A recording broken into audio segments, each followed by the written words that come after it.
administration is concerned, we have written to Airport Authority of India not to allow landing of person who can lead to potential law and order problem.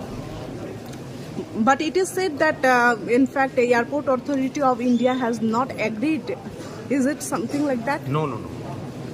So ultimately, he is not landing.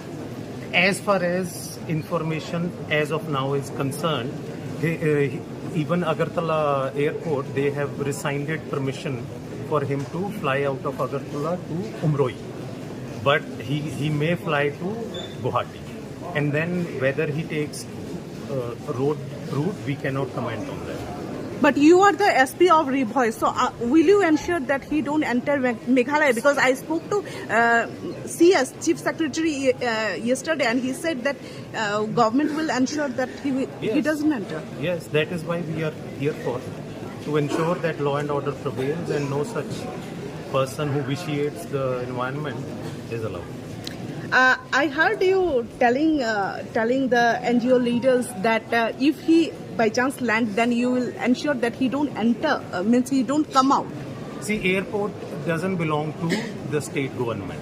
There are separate rules within the airport, but outside the airport belongs to state government. So in that scenario, even if it were to happen, so we will ensure that the person is not allowed to come out of the airport. Thank you.